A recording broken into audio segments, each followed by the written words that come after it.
Welcome to Malcolm Reed's How to Barbecue Right, a podcast where we talk about barbecue, share recipes, and discuss all things delicious. And now, here's your host, Malcolm and Rochelle Reed. Hey, welcome back to the How to Barbecue Right podcast. I'm your host, Malcolm Reed, joined by my lovely wife, Miss Southern Shell. We got Tyler on the board side of things. Shell, what's happening this week? What we got lined up today? It's that time of year where we start working 7 days a week for a couple months. 24/7. I love it. This is my favorite time of the year. Every time it's your favorite time of the year. I have to tell myself that. You got to be positive. I saw this thing yesterday. If you're always waking up, oh, Monday suck, work sucks, all that. It's not the work. It's not the Monday. It's not where you're at. It's yourself. It's your inner you.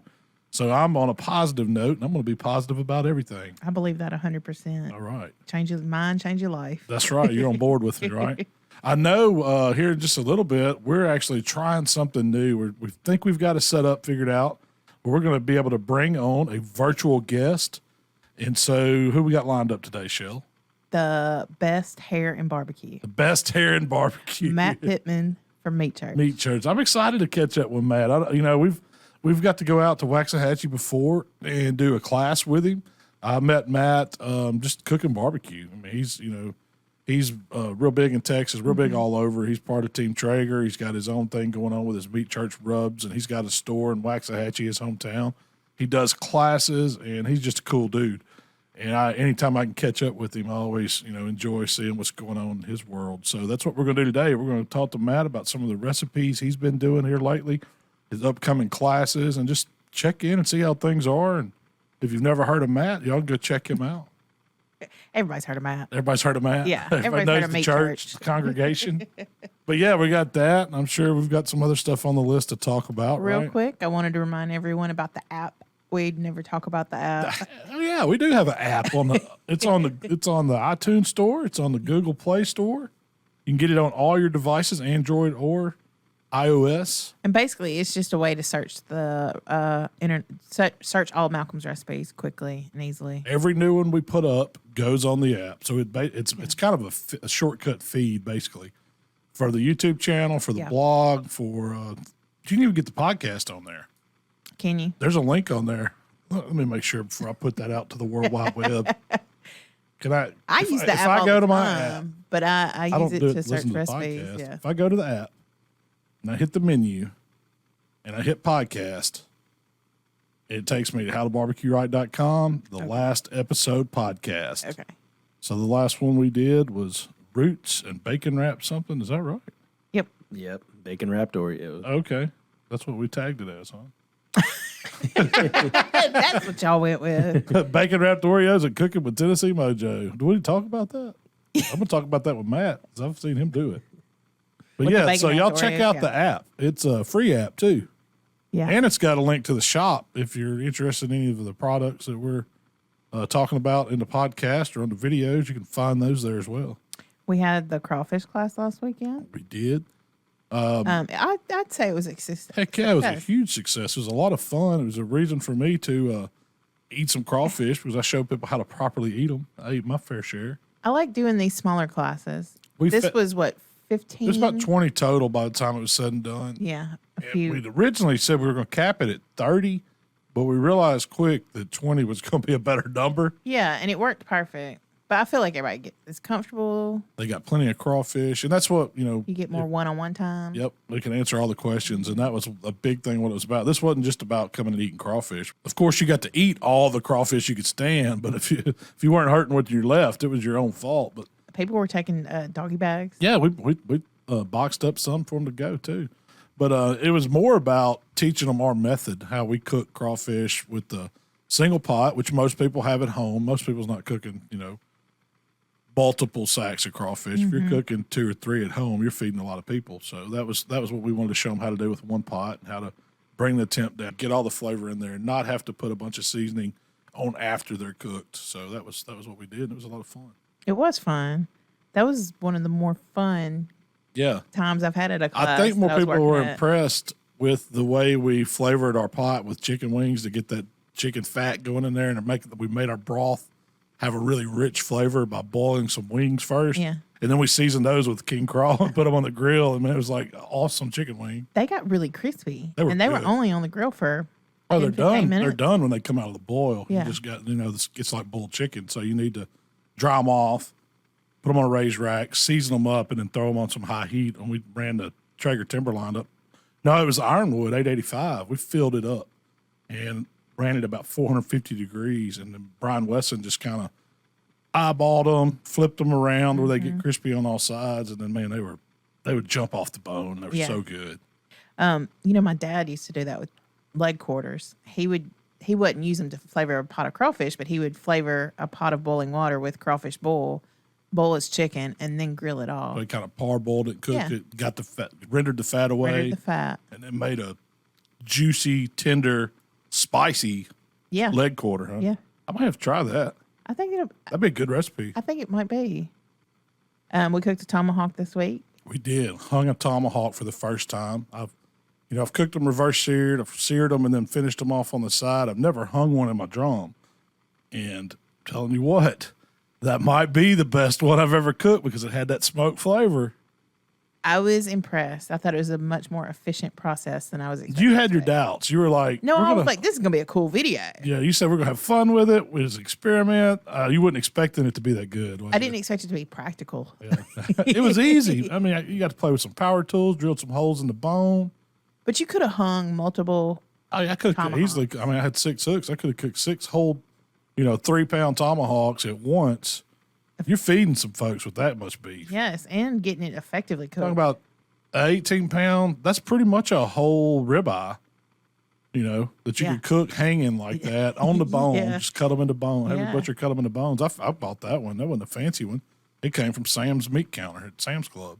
But they've been selling. They call them cowboy ribeyes, which same thing as a tomahawk. I mean, the bone may be a little longer if you see a tomahawk on a menu at a restaurant, but for hanging it, you wouldn't want the bone too long. It needed to be about the length of the one I did because you don't want it to touch the coals. It was down there. I mean, it was a perfect spot. And I rotated it around throughout the cook so it cooked even on all sides. It didn't overcook. It took right at an hour. Then I basted it with some melted butter that I'd infused up with some herbs and garlic and then put it back on just to get some flamage going. And that kind of gave it a little char on the outside. It was delicious. The meat around the bone was the best. I gnawed on that bone too. But the spinalis got a little more overcooked, but I didn't mind that at all because it had a lot of flavor. Yeah, no, I did too. That made sense because it was closest to the fire. But the spinalis is so fatty in that end that it can take a little more heat anyway. So it got a good flavor. And the overall doneness, I would say, was medium rare across the majority of that steak. So it was really good. You think Matt's ever cooked a tomahawk? We're fixing to ask him because we're fixing to get him on. So without further ado, we're fixing to bring on Matt Pittman and see what he's up to. So, Shell, we've got our first video guest here with us, we think, Mr. Matt Pittman from Meat Church. Matt, we appreciate you dropping in with us today and testing out our first time with a virtual guest. Well, I'm super honored to be your first virtual guest. No, I'm excited. I haven't talked to y'all in a while. So I'm super excited to be here. The pandemic has kind of had, things keeping us away from our friends in barbecue, man. I hate that, but I'm glad to see that things are finally getting back to some kind of normal. And, hopefully we can get out to Texas and hang out sometime soon. For sure. I mean, we're lucky, right? Like us and you guys, we live in states that have, I guess you could say somewhat opened. It's still not, very normal. We went to Florida on spring break, and that felt extremely normal. That was almost bizarre, but I wasn't too mad about that. But. Nothing. Yeah, there's no pandemic in Florida, right? They didn't get the memo. I had a buddy down there one beach over, and he texted me, and he verbatim, he said, "I'm not a big mask guy, bro, but these people down here don't give a F." Yeah. So, Matt, we just wanted to catch up with you, see what's going on in your world, man. I know I see some smoke in the background there. You got something on the pits this morning? Yeah, I got 2 things going on. This morning, I'm doing a cooking video for Prairie Fresh. So I've got 2 beautiful butts back here on. This is our mill scale 94-gallon offset. I worked with mill scale for a long time, and they've kind of moved into making a backyard model. And you got to check this out when you come. Like I say that good pits aren't cheap, and you kind of get what you pay for in the offset world. Yep. And the fabrication on this thing it's unbelievable. A lot of people think it's a Franklin pit because they look similar, but the brothers that own Millscale used to actually weld for Aaron for 5 years ago. So this is like the most amazing backyard offset that I've ever used. So we're rolling some, it's heavy. See, y'all probably can't see that, but got some pretty butts going on there. And then I got 10 briskets on another pit. We're doing a burger collaboration for a local burger place is doing a holy cow burger. So I'm smoking some brisket for them over there. So you're Just a getting day in the life, right? Life. Day in the life of barbecue, man. No, I know you had it was the El Rey when I was there, right? You had a built-in one that we did some cooking on for the class. Yeah, I still have that. That's where other stuff is going over there. So, that El Rey's buddy of mine, Robbie Pettigrew, he doesn't build them anymore. And I mean, to be frank with you, I wasn't looking for a new backyard pit. I love that offset, but Millscale is building me a trailer pit, and they approached me with, your trailer pit's coming, and I've got an open fire table set up from them that has all sorts of, plancha and grills and asado dome, and we've cooked like cabrito on it. And so I've, now 2 of their cookers. And so they asked me if I would make some videos for them. So I'm just making some like really straightforward Texas barbecue type videos for those guys. So they brought me one out, which I thought was awesome. And I'm not plugging this because we don't have these yet, but we're going to start selling them in our shop, and we'll be the only retailer that has them outside of those guys down in Lockhart, Texas, or internationally you can get them out of Sweden. So yeah, I'm pretty stoked about it. It's beautiful. So. And it's Millscale? I've never heard of them. Mill, 2 words, in scale, SCALE. So I tell people the 2 big kind of iconic offset pit makers out of Texas, there's lots, but I think Millscale and Moberg are the 2 that people talk about the most. But you just have to see this thing to appreciate all the details that are in it. My dad's a welder, and I say anybody can take a propane tank and put a firebox on it. But the cool thing about Matt that runs this company, they're super integrated into the culinary world. And so they didn't ask me to say this, but I'll just say it. They had like Braun, who cooked Aaron's briskets for years, doing all the testing as they would go through and take that sort of feedback. So these things it's unreal. So yeah, they're out of Lockhart. They were in Austin, but they moved their shop down to Lockhart, Texas. So the original barbecue capital of the world. So it's a cool story. Yeah, Shell pulled up the website, and I saw that first one on there. It looks like a beast, but it's got that rat rod look to it. It's been out in the weather. It's got the patina on it. Cool pit. Yeah. Looks like that Exactly. pit's got some stories. Yeah, so one guy mentioned to me, like, I'd be afraid to take that in the weather. I'm like, no, I want it to turn. Heck yeah, that's what you want, man. That's authenticity. I might push it out in the rain tonight. There you go. So the first thing I had on my list was let's talk about Texas brisket, man. That's what you're known for. And since you've got some on the pit, would you mind giving us just a rundown of what Texas brisket is to you, and just a quick way of how you go about your style? Sure. So, for people that don't know, I was actually born in Tennessee, and my family's from Alabama and Georgia. So I was, raised on probably similar to you guys, a lot of pulled pork, a lot of ribs. I didn't know anything about beef barbecue, and I moved to Texas when I was 13.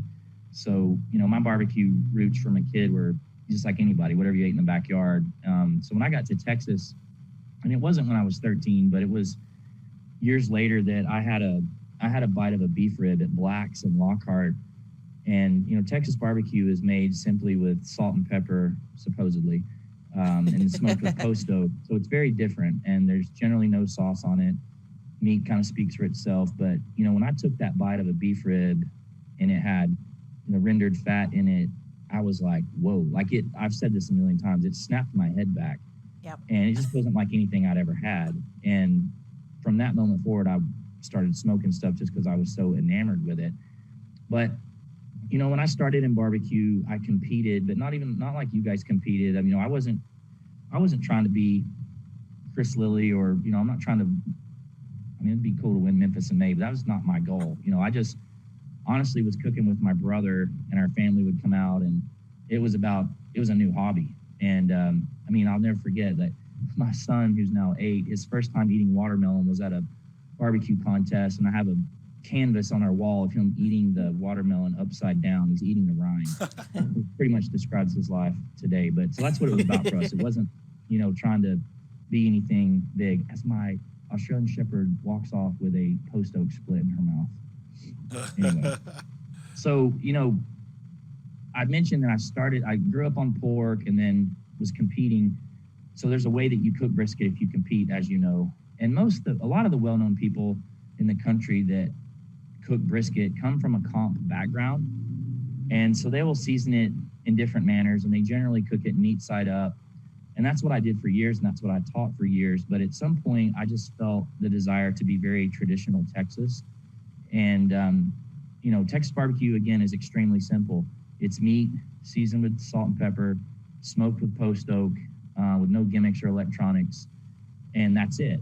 And so I changed my brisket method years ago to move to more of what I consider traditional method, where, I've posted a brisket pic today, and I think I posted one yesterday, fat up briskets, and I just get a ton of feedback from people saying, well, wait, I, saw so-and-so do it and it's meat up. And I'm like, that's fine. There's a million ways to skin a cat. And you've taught with me. I tell people my way is not necessarily the right way or the only way. There's different Malcolm ways does to it a run different race. way every It's just time. what I like to do. Yeah.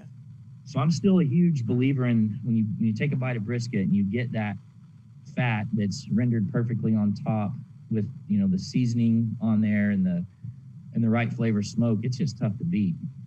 So, that's pretty much the method I go about. And as you guys know, I have a fantastic partnership with Traeger, and I cook a lot on Traeger. So, there's a fair amount of people out there that think that guy, he's cheating. He's just using a pellet grill. But I kind of take it as a challenge. So the brisket I've posted the past couple of days on Instagram was a pellet grill brisket, and I'd put it up against any brisket in the world.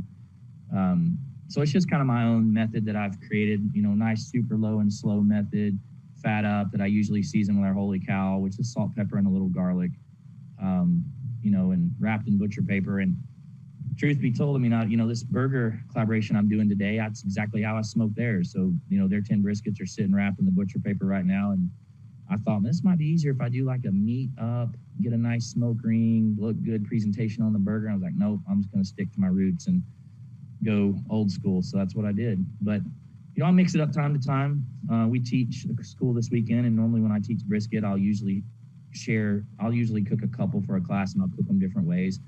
One could be fat up, one could be meat up, one could be wrapped in foil, one could be wrapped in paper, one could be prime, one could be Wagyu. I just like to mess around and be different. But anyway, it's definitely what we cook the most, and what people pay to come see when they come to meat church. You buy a smoker in Texas, the first thing you do is go smoke a brisket. So pretty big deal here. That's it. And when I think of Texas barbecue, Matt, I think of brisket. That's where I've had the best ever. Yep. There's only one other place that I would think compared to Texas brisket, and that was out in Phoenix at Little Miss Barbecue. But he's cooking a Texas brisket, and that's just the epitome of Texas barbecues, that perfectly cooked, fat rendered, melts in your mouth, post oak smoke, not overly done, not injected all, it's just that's brisket, that's nirvana. It's The really beef rib now. Oh yeah, now the beef rib, That's a good debate. Like, what's better?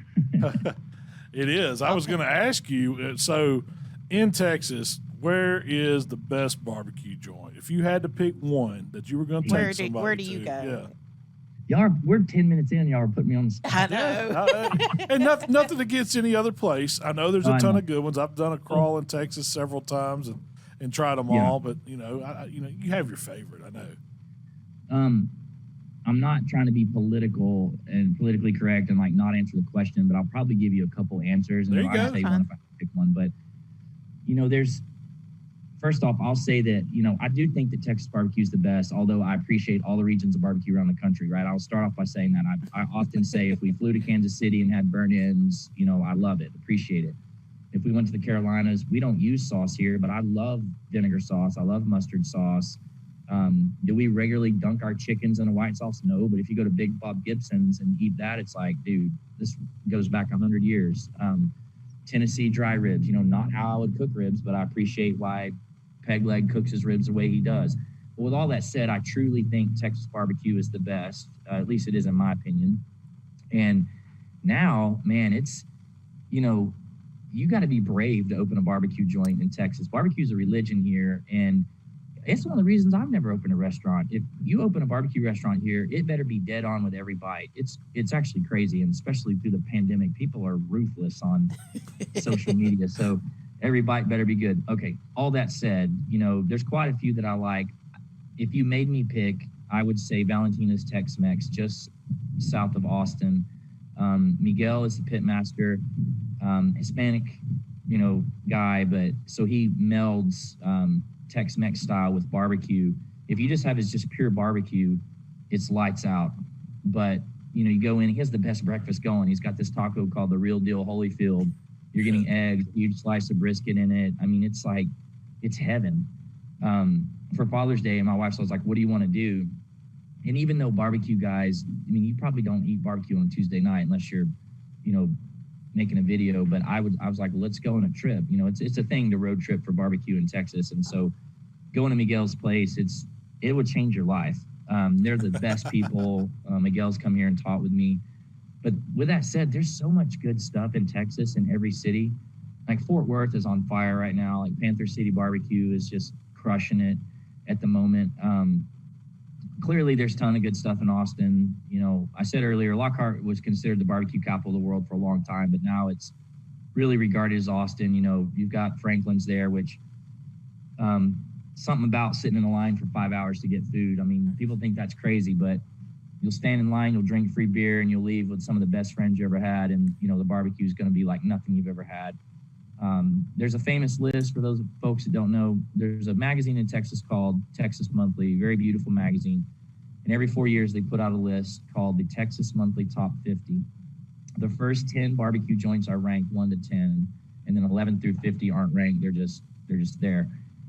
If I blindfolded you and took you to any barbecue joint, I would venture to say, any barbecue joint on the list, I would venture to say you'd say it's the best or some of the best you've ever had. They're all amazing. And there's, you know, some that didn't make it that it feels like it's a crime they didn't make it.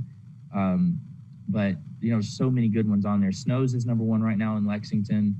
For the folks that have Netflix, go watch the Chef's Table episode on barbecue. And the very first one chronicles Miss Tootsie, an over 80-year-old female pit master.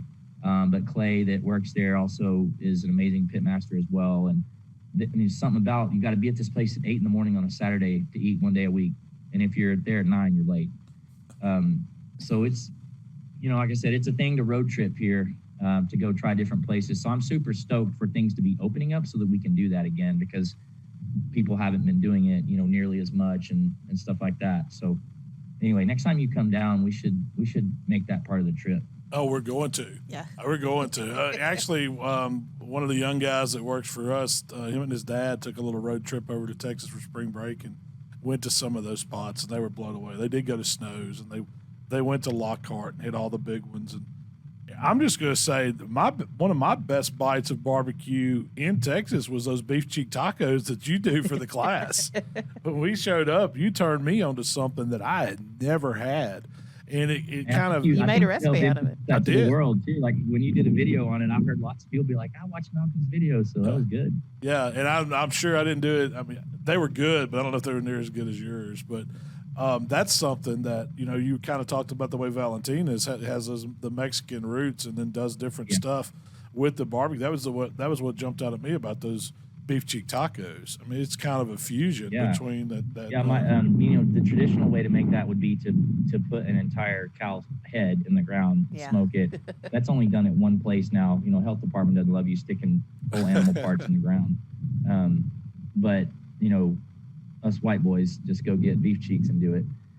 But that's just something that living in Texas, my wife introduced me to years ago, and I didn't care for it at first. And it took me a while to realize, because I was getting it just wasn't really made right. It had a ton of fat in it. So I thought, let me like really trim this fat off and let me do what I normally do, which is smoke it first.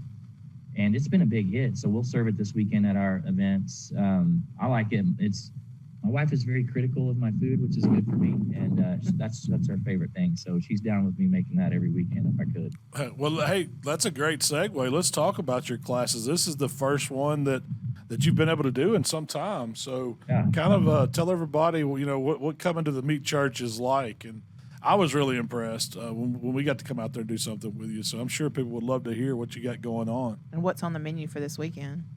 Okay, yeah. Well, let me say first that we'll be the only thing cooler than this weekend will be when you guys agree to come back and we get to do that again, because that was a blast. And I still tell people how we had 40 students on each day, so 80 total, and we had people from 18 different states and 3 different countries, which I think was insane. Yeah. Come to hear us talk about barbecue. But yeah, I'm super jacked. So we haven't taught since February of last year, and I am thankful that we got to slow down, because it was good for me. I was running too hard and running my family ragged. But teaching is my creative outlet, and the class in our backyard is kind of what we say is the ultimate. And we like to teach, that's kind of my thing. But the class at my house is the ultimate. You're in my house, in my backyard, eating my food. Funny, now people are asking me, are you going to stream it? Is it going to be virtual? And I've not held back anything. I'm like, I'm over virtual.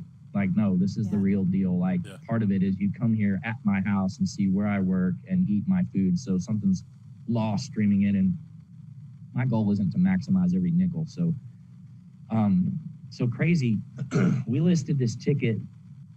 I think we've been kind of giving it away price-wise for a long time, and my team's been encouraging me to increase. So we did, and I was a little nervous about that because, I want to be fair and I want people to leave. I told you when you're here, my number one goal is for people to say that was badass when they walk out the door. Yeah, it was worth it. And so we've worked really hard the last few we did were really the best we'd ever done. Last year, we did 4 at the beginning of the year before the pandemic. And I think we elevated the experience. We paired every meat with something. So I'll cut to the chase. So this weekend, people will come in the door and they'll get what we talked about. They'll get the barbacoa breakfast, and we'll tell you how we made it. And then they're getting 4 big meats, brisket and beef ribs, which is probably what you pay for. And then we're doing pork ribs and pork belly, just because that's been so popular. But we're pairing each one of those with something, and that's what we've been doing for a while. So if you count those side items, which we're telling you how we made that, that's 9 food items. And then we hit you with a smoked dessert at the end. And the last time we did this, probably almost half the people passed on the dessert just because they were so full, because we had gorged people. It's 9 a.m. to 3, and we listed the tickets on a Tuesday at 10 a.m., with like 4 days advance notice. And every single ticket was in a cart at 10, and then they were all paid and checked out with 2.5 minutes. Which was crazy. I mean, I think people are itching for something. They're jonesing. They're jonesing, man. People are ready to get back out there and to learn and try some good Q. Yeah. That was one thing that impressed me with yours too, is that you really do, pour your heart and soul into those meats and sides that you did in the class, and the food was incredible. You just can't get that anywhere. Most of the time you go to a class and they have some stuff, but you're just getting a small sample of something. If you walk away hungry from one of your classes, something's wrong with you. Something's wrong, yeah. I actually don't want people to eat the dessert because I want to see if I can crush them before they get there. They just take it to go bag. But Tracy and I ended up talking over the next week, and should we add another one? Because I've told her and my family, I'm not going to run us as hard as we did a couple years ago. It's, you guys know, so you get so many opportunities to do stuff, and we just were going every weekend, missing kids' sports game stuff. I said, I'm going to slow way down. So I'm not just saying this is going to be like really exclusive now. I'm rarely going to do these at home. So we talked about it, said, well, let's do another one. I felt the obligation to try to get more people in. So last week we listed one on Saturday, the day before, and it did the same thing. It sold out immediately. So we've got 80 rabid fans, which I'm pumped. There's people coming. They're all from the U.S., but we've got California to Florida to Illinois, and so I'm excited. I'm super excited for people to walk in and feel normal. And I'll tell y'all one big thing. I was really nervous about the whole COVID aspect. So, I've had both of my shots, and I'm not requiring that of people, but I just said, like, you're gonna be sitting next to people. So, your coming is at your own risk and your own risk acceptance, which I just want people to make their own decision. But what's telling to me, there has not been one single negative comment. There's actually been no comments about COVID at all. So I think that just proves a point. People are ready to make their choice and attend if they want. So we're pumped. Yeah, I agree. I think that's, people are just, they're tired of for it. a year. Yeah, we've been dealing with it. And, I hope we're on the down, the backside of this whole pandemic. And it's, teaching, it's taught people, if it's anything, it's taught me how important it is to to wash your hands, just to take general care. I'm not a full blown masker. I can't stand wearing them. It's like I can't breathe in the thing. I do when I'm in places to where there's no option not to, really social distance. But I mean, it's just something we have to deal with, and you have to make that choice for yourself. Are you still going to end the class with a trip over to the store? Yeah, we added an hour to the class to make sure I wasn't rushed. I thought if we're going to increase this, I really want to make sure that it's like a really great experience. So when it was Sunday only, the store's closed. So we added an hour, and we built an amazing swag bag thanks to all the partners we work with. Like, people don't even know this yet, but they're going to get like crazy amount of cool stuff. And then I told them they're getting that, and we've designed a shirt just for barbecue school attendees, so you can't buy it. So they're going to get that in their bag at the store. Everyone always goes, and I think that's a cool part of it. And it's so close, it's a 5-minute drive from here. So it was sold as like a private experience because it'll be closed. Now the Saturday class, there'll be people there. But I think it's cool for people to see that, because we have so many people that come in our shop and they say, "No, where do you shoot the videos?" And they look around, and it'd be cool to kind of get the full experience of the house and the shop. Yeah, we, after we came over and spent some time with you, that kind of sparked our, desire to have our own little retail side, and we're dabbling in that now. Going great for y'all. We're learning as we go. Brick and mortar retail is different from the online side, and we were always, doing online sales. But when you add that, hours of operation that you got to be open, at least 9 to 5. There is what it's doing for us 6 days a week. That's an undertaking, man. You've got to bring in help. It is. We thought at the beginning we'd be like, we'll be open when we want to be open. So we're going to do Thursday, Friday, Saturday. But then your customers kind of dictate you better be open more. And it is an undertaking. But it's fun. If you have the time to be in the shop and talk to people, that's like the most rewarding thing. It's tough for me, though. I'm sure you go in there and people want to talk to you and ask questions. And that's why we do this. But, man, I could spend all day in there just talking to people, telling people how to cook. Yeah, and I think people love that too. That's what draws them to you. I mean, you've got the setup. I mean, there's still a barbecue joint right beside you, so it had your whole place smelling just incredible. And the architecture down right there in Waxahachie is so cool. And it's just that's a really cool spot you got. So is y'all's going good? So far, so good. We're getting right into kicking off barbecue season, and so things are picking up. We brought in some crawfish cooking stuff, and I wanted to talk to you quick about crawfish, but that's really been good for us this, late winter, early spring. Everybody's into crawfish here, and I was going to ask you how many pounds of crawfish have you cooked this year, because I've been watching, and it looks like you've been cooking a bunch. A lot, yeah. I was like, man, what I do is super seasonal, but it's all what I do professionally in Meat Church is just an extension of our personal life, and that's how we ended up here. So, I don't normally do many things just because it's like, oh, I need to do this for Meat Church. It's just like really what we've got going on, and we love crawfish. I went to a crawfish boil out of high school with good friends of mine, and I didn't know what the heck crawfish boil was. And there's these 4 Cajun guys that cook this party every year, and I went 3 or 4 years in a row, was instantly hooked. I mean, crawfish was part of the reason I became an outdoor cook. And those guys ended up teaching me and cooking my own personal party, which we ran for 15 years. And then the only reason we stopped the party was when we moved to this house, we didn't have the backyard to host. My last crawfish boil, the 15th year, was 300 people in my backyard in my previous house. So I had to kind of slow it down a little bit. But my whole family loves it. So Tracy doesn't love it, but I cook shrimp for her when I do it. But all my friends and family love it, so I get invited to cook a lot of friends' stuff. And we do it we haven't done it every weekend, but we've done it a lot.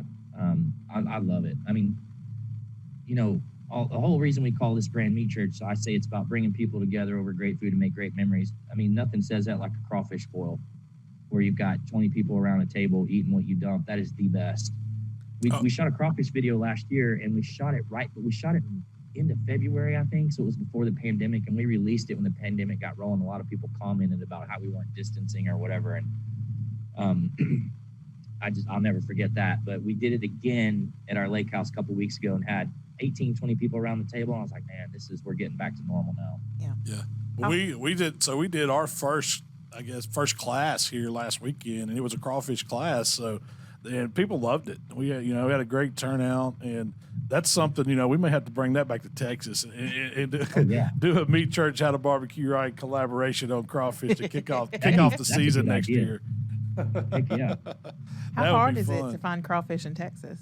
Oh my God, so easy. Usually what you do, well, if it's going up, like everybody's figured it out. And so, everybody does it now, it seems like, but there's all kinds of like small businesses, people that are just runners that go to whether they're going to get Gulf seafood or they're going to Louisiana. So what I do is I just know people that drive, refrigerated trucks or vans or whatever to Louisiana. So it's extremely easy to find it here. That's the same way we get it. Yeah. Our price, we have vendors set up now, just about every little town has one, and our prices after Easter they steadily drop. I think I saw this week they were like $2.45 a pound, which for us is getting down there. I mean, you like it to be close to $2, but the days of $2 crawfish, they were high at the beginning of the season. We were paying close to, I think it was close to $5 for live, which is crazy, but that's just the way it goes.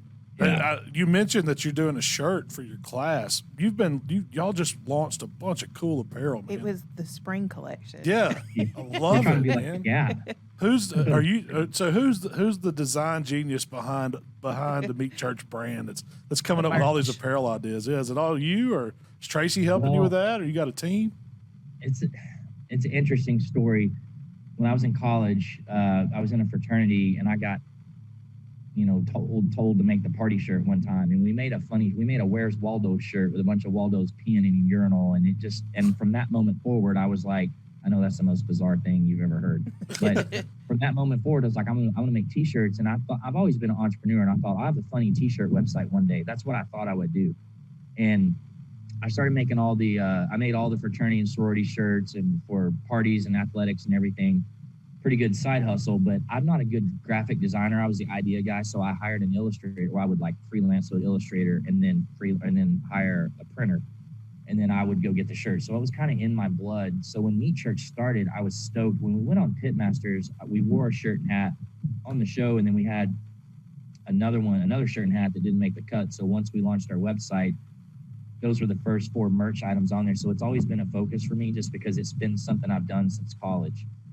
And it's grown over time, but that's a big part of my passion. So I'll see things that influence me, and I'll normally just go do it. I'll say like, oh, that's cool. Well, I could take that. I don't mean copying people, but just something that gives you an idea. Yeah, inspiration. And so what I'll do is I'll just normally go make it right then, and then bam, we have a new hat tomorrow. And we have done that forever. I mean, 2 summers ago we were selling 20-something hats, which is way too many, and I used to say I'm going to be like Apple, not too many SKUs. I'm not trying to have a seasoning for everybody. But on the merch side, it's a big creative thing for me. So this was a pandemic thing these collections came from the pandemic. We were in the summer.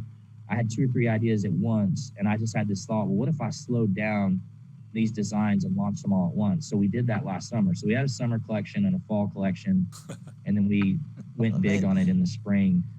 So I have a lot of the ideas, but now, our team has grown just like you guys. And so I'm talking to people in my group that this isn't in their job description, but I value their opinion. So I'm like, hey, what do you guys think? And bringing people in. But one of my best friends in the world has a really big shirt operation, and he's a great designer. So he and I talk ideas, and y'all don't see a lot of them. In fact, last night he brought me a pair of shorts that we've come up with that are basically look like cut off sweatpants, which I think is amazing, but I don't know that. I wore them all night. My wife was like, what the hell are those? I'm like, grilling and chilling. I'm equal parts grilling, and right now I'm chilling. So I don't know that they're going to sell, but they're comfortable as shit. I'll just say that's the barbecue nightman line. That's what you put on for the long cooks overnight. Yes. I'm going to get that endorsement from you when we launch. There you go. When you got to get all necessary, just comfortable everywhere, and kick back in your chair in front of the pit. That's it. Yep. So I love it. So up until last year, I would say it was all me, and we don't have a guy that like comes up with all of them or a team, but it's kind of a collective thing. But I'm definitely the one pushing it. I mean, like this time I said I want 6 shirts, or I'm making that up. 6 shirts and 5 hats, and so we kind of had placeholders. And sometimes we just change the colors of previous shirts for different reasons, for seasonal stuff and whatnot. And But my buddy Travis at Liquid Graphics, we just dropped a YouTube video last week or the week before. We did a little behind the scenes at his shop. And he actually is a friend of mine who lives here in Waxahachie. So he's a good designer. So I can just say, hey, we should do this thing. And the funny story, we released a shirt, a bologna chub shirt, and Travis designed that 2 years ago. And I was like, yeah, I don't know. And this time we were like at 5 of our 6 placeholders. I go, let's run the chub. And it was the #1 shirt. He's like, I told you. I love it. I love it. I saw that. Who doesn't love barbecue bologna? I mean, that's the best. Well, I need you to get me one of those in the fat man size. We couldn't get that particular T-shirt in 4 or 5X. And we only sold it in 3X. We got an email from a guy that said, well, he goes, the chubby guy can't get the chub. So we found a similar color in 4 and 5X, and we dropped it out there this week. So now 5X guys can get the chub. So I could go to meatchurch.com and I could pick me up a big man's chub shirt. I don't know.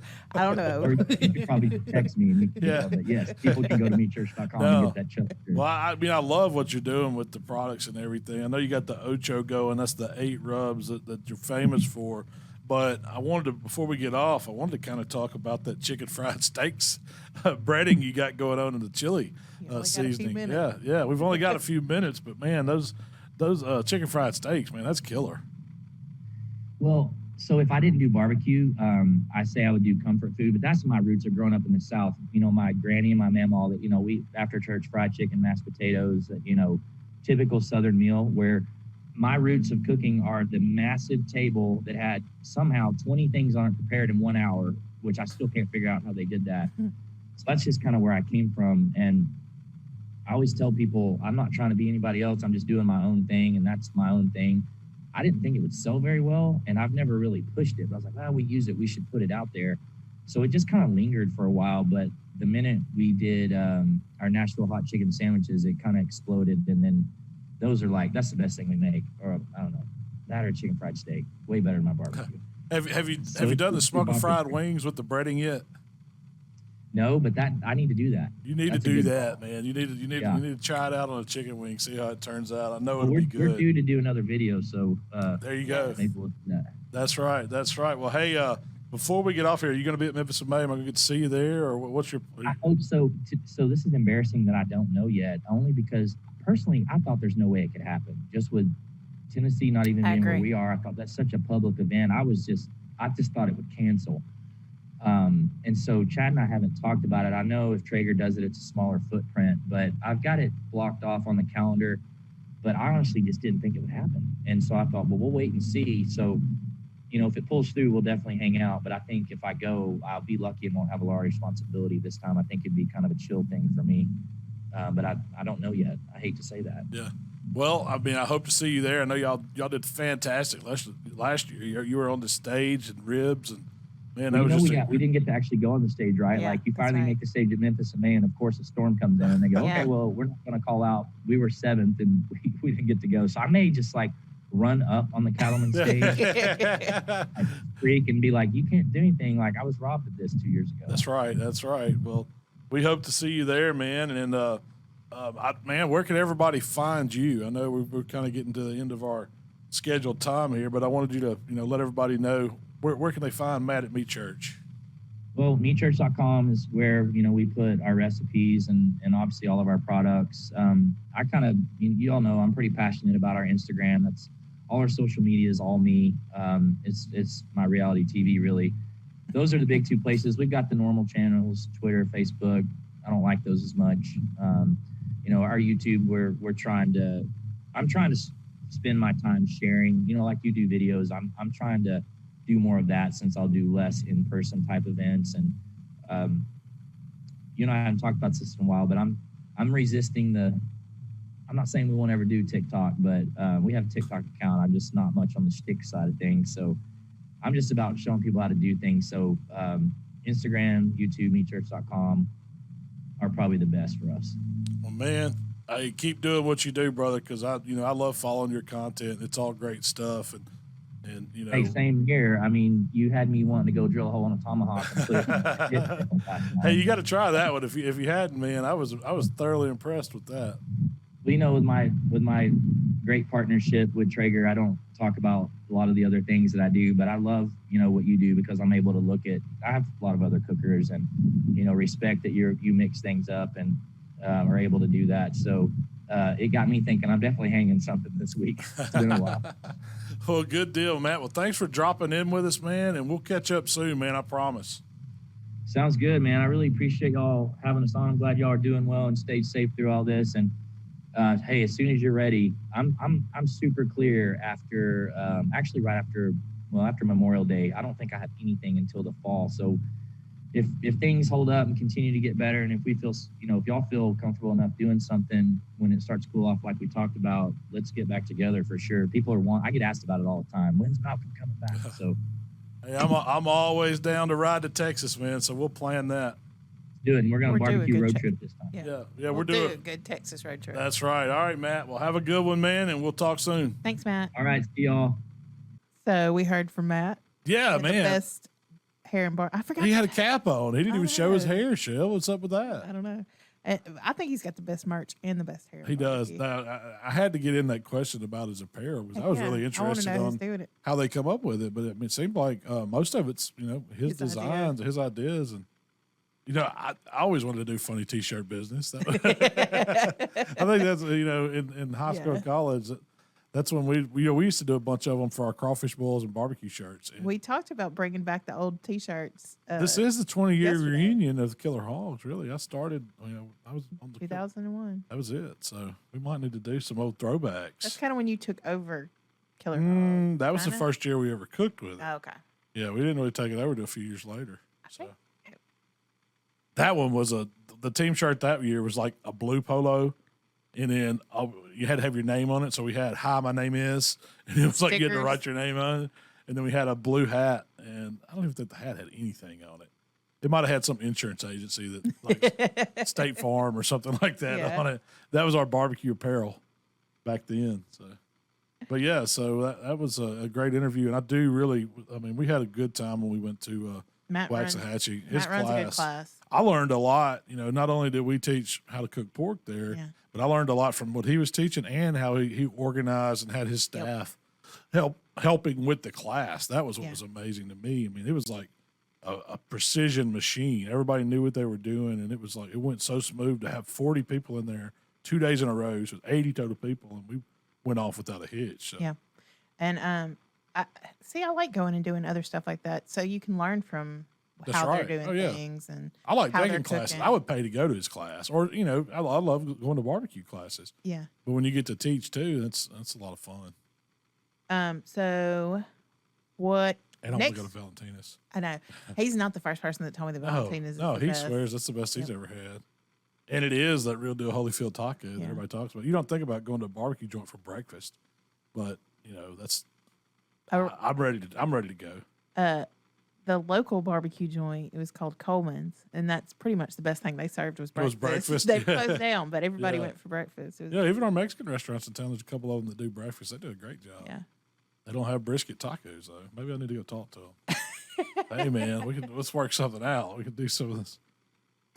So next week, you've got a McRib on deck on the schedule. I do. So I did that for TikTok. Yeah. And it worked out so well. It got positive reviews. I'm going to do a full-blown recipe with it. I think so. I think the people want. It was delicious. It really was. So good. Yeah. And it feeds several people. It's a rack of ribs. Yeah, because you put it on a big, that'd be like, a good hoagie. contest. Somebody eat this whole McRib. Mac rib. It's the Malc rib. You would be hurting. You would be hurt bad if you tried to eat that whole thing. It's so rich. But just a whole slab of ribs by itself. By the time you put it on a whole loaf of bread, and you then put a loaf of bread, like thinly sliced onion, pickles. You got to have the restaurant style pickles. Yeah. Some sauce, the whole slab of ribs that you pull the bones out. When you cook them enough to where you can pop the bones right out one by one. Laid that on the sandwich, put more sauce on it, top bun. This time, for that one, I didn't toast the bun. I'm going to toast it this time. Yeah. So it'd be a toasted, and I say bun, it's a loaf. It's a French bread loaf. It's a French bread loaf. And it's amazing. Did you hollow it out any? No. I just split it. Ran it, yeah. And then you cut it into little. Yeah. I wouldn't say it was one bone pieces. pieces. It was enough to where you could pick it up. Had a good piece of meat. So you could serve that like in a Super Bowl party or tailgate or something. You could make a platter of those instead of making the big party sub. Just make some of those milk ribs. It was kind of sliced into party sub. Yeah, portions. Yeah. You could toothpick each individual one, kind of hold it together a little. Really It's good. messy like a McRib's supposed to be. Yep. Oh, McDonald's ain't got nothing on that. And y'all had talked about doing a barbecue tour to Canada, an international barbecue tour. To Canada? Don't you remember Chad talked about doing it? Yeah, I don't know. Chad, and Matt. I'm down. That was on my list. You have to cover some ground there, though. We should have asked him about that. Have you heard anything about this barbecue Canada tour we're going to do, Matt? I bet he doesn't have a clue. Chad was probably in the whiskeys that day. He's like, you know what? We're taking this show to Canada.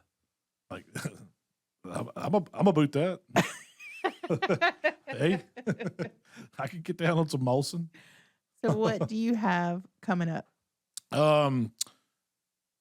Let's see. Yeah, rib practice. That's it. More rib practice. We got a good one in. Outlaw J. Craig came last weekend, stayed with Mark over at Swine Life headquarters, and we learned how to cook crawfish. He learned how to cook crawfish. We did a full blown rib practice. They did 2 rib practices. They did one on Friday when I wasn't there, and then on Sunday I went. So we did 18 racks of baby back ribs on the BFO. Just kind of lined out, working on our texture, working on our seasoning, sauces, the combos we're going to use, and everything. They were really good. They were phenomenal. I feel really good about it. Now we got a few more to run. I don't know. I said we were going to do 20, didn't I? Did you quote me saying I said I'm going to do 20 rib practices? Yes. We're probably about, I'd probably say 8 in. Got about a dozen more I need to do. You said. I'm going to be sick of ribs come Memphis in May. From that day. Yeah, you said from that point. You're only like 2 or 3 in at this point. Oh, okay. Okay. Well, I got some more to go then. Yeah. I will say this: the ribs that you cook, that y'all cook Sunday, I normally just take a bite of rib, and we've been cooking it so much, I'm just over it. I just try it, but I went back and ate 3 more bones. So 4 bones of that rib. That's how good they were, really and I did good. too. I was like, wow, these you can't stop. Yep, they were good. So the judges better watch out because there's a good rib coming. I know that for a fact, but that's probably all. We've been doing a lot of TikTok stuff. Tyler, you've got some stuff in the works. We've got a white barbecue sauce coming out on there because I did a Miller Lite beer can chicken. That's coming out on TikTok. We did a flaming Dr. Pepper coming out. I don't know how that was going to look, Tyler, but we did it. And is there any other ones that we had on deck that we did? We also have a brisket that you did. Oh yeah, we got a Easter. brisket one that I did over Easter. So we've got, and we're gonna record some more of those probably this Friday. week too. So Friday morning. yep. Right. We got the Bud Bug Bash this weekend. If you're in Hernando, it's a drive-through event where I think tickets are still available. I think so. Yeah, And they've got a whole market set up, and Katie and I are going to run our booth at the market. So you're gonna be there and get some Killer Hog swag. Come spin the wheel. we're going to See if have you can win you a prize wheel. T-shirt or hat or something, koozie. We're going to have all kinds of stuff. Candy for the kids. And then our Palmer Home fundraiser for the year still up and running. Yep. We are raising money to feed a family at the Palmer Home. There's each house has a mom and dad and 8 kids that they're fostering there, and it takes about $2,500 per kid to feed them for the year. So that's $20,000. So we've pledged that we're going to support one house that's come up, raised $20,000 for them, and that's why you keep hearing us talk about it. And if you want to be a part of it, we'd appreciate the help. We're at 3,300. That's great. We're making some progress. headway. Yeah. And with that, we are running a contest. If you want to become I think you sign up and you run your own fundraiser campaign. It tracks how much money you raise by spreading the word to your friends, and whoever raises the most money that way, the top 5 people are going to get a free hangout class with me. Kind of like what Matt was talking about. We're going to cook some of my favorite things, and we're going to hang out and have a good time here in Hernando at the headquarters. And so, yeah, that's what we got going on. Is there anything else that we want to talk about, Shell, before we get out of here today? That's all I had. All right. Well, we appreciate y'all hanging out with us. And, Shell, let everybody know where they can find us. If you would like to connect with Malcolm, it's HowToBBQRight on Facebook, Instagram, Twitter, TikTok, and, of course, YouTube. If you'd like to connect with me, it's Miss Southern Shell on Instagram. That's it. Well, we appreciate y'all, and we'll see you next time. We gone.